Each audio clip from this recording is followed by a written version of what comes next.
송무후 동의의료원 의무원장은 무릎 인공관절 분야 명의이자 권위자입니다. 또한 채식을 하는 비건 의사로서 채식 전도사가 불리고 있습니다. 송무후 원장을 통해 채식의 장점과 중요성에 대해 알아보겠습니다.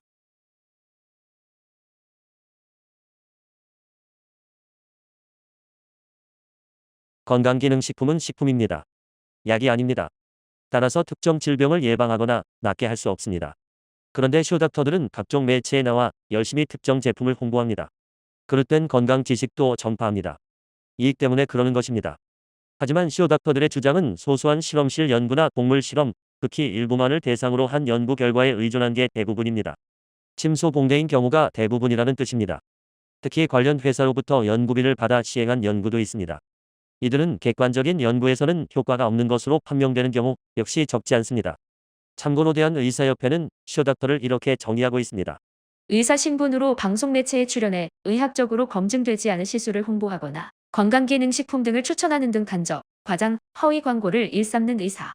그래도 식품의약품안전처에서 승인한 것은 믿을 수 있지 않을까 싶을 수 있지만 아닙니다. 건강기능식품 인증 기준 자체가 터무니없이 허술하기 때문입니다. 식약처의 건강기능식품에 대한 공지를 한번 보겠습니다. 건강기능식품은 기능성 원료를 사용하여 제조 가공한 제품으로 기능성 원료는 식품의약품안전처에서 건강기능식품 공전에 등재되어 있는 기능성 원료를 말하며 고시된 원료인 경우 제조 기준, 규격, 최종 제품의 요건에 적합할 경우 누구나 사용할 수 있고 별도의 인정 절차가 필요하지 않다. 기능성 원료로는 비타민 및 무기질, 식이섬유 등의 영양소 약 97개 품목이 등재되어 있다. 쉽게 풀어서 설명하면 이렇습니다. 인삼처럼 고시된 원료에 해당하기만 하면 누구든 그걸 이용해 건강식품을 만들 수 있고 별도의 인정 절차를 거치지 않아도 된다는 것입니다. 요컨대 식약처 인증이 건강기능 개선 효과를 보장하는 것은 아니라는 이야기입니다. 사정이 이러니 안전성과 효과가 완벽하게 검증될 리 없고 여러 가지 문제가 발생합니다. 미국에서도 건강기능식품은 자주 문제를 일으킵니다. 매년 약 5만 명의 부작용 환자가 발생하는데 당국에 신고되는 사례는 실제 발생 건수의 약 1%에 불과하다고 합니다. 여기에서 눈여겨봐야 할 것은 부작용입니다. 사소한 것도 다수 있지만 심각한 것들도 많습니다. 예를 들어 은행잎에서 추출한 혈액순환 개선제 진코민은 뇌출혈을 유발할 수 있습니다. 비타민이나 미네랄도 과다 복용하면 문제가 발생합니다. 특히 흡연자의 경우 비타민 A 보충제는 폐암 위험을 증가시킵니다. 단백질 보충제를 잘못 사용하면 간 기능이 손상될 수도 있습니다. 최근에는 골다공증을 염려해 칼슘 보충제를 많이 찾고 있습니다.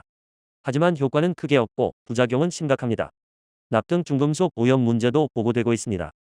영국 임상약 의학지는 의회 의사들에게 문진 시 건강기능식품 복용 여부를 반드시 확인하라고 권유했습니다. 이번 환자의 약 2%에서 건강기능식품 관련 부작용으로 추정되는 문제가 발견됐다는 것이 이유였습니다. 이런 사정은 한국도 마찬가지입니다. 식약처에 따르면 건강기능식품 부작용 발생 신고가 최근 5년간 4,000건 이상 접수됐습니다. 그 수는 매년 증가하고 있습니다. 제품의 함량에도 문제가 있습니다.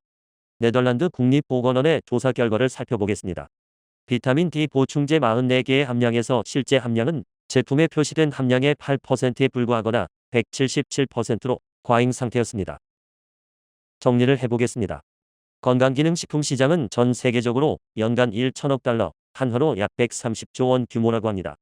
그러나 지금은 너무 많이, 너무 잘 먹는 탓에 풍요병이 발생하는 시대입니다. 이런 시대의 영양 결핍을 우려해 영양제를 먹는다는 것은 난센스에 불과합니다. 그래도 건강에 좋은 성분이 들어있다고 하니 많이 먹어두면 좋지 않을까 싶을 수 있지만 아닙니다. 인체 영양소의 작동 원리는 많을수록 좋은 다다익선이 아닙니다. 이 대목에서는 최소량의 법칙을 생각해 볼 필요가 있습니다.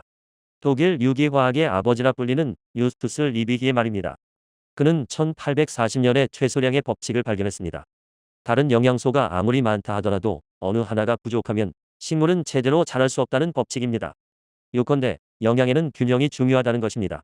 그렇다면 영양의 균형을 유지할 수 있는 방법은 무엇일까요? 단언하건대 비타민이나 미네랄 영양제가 아니라 다양한 과일과 채소를 섭취하는 것입니다.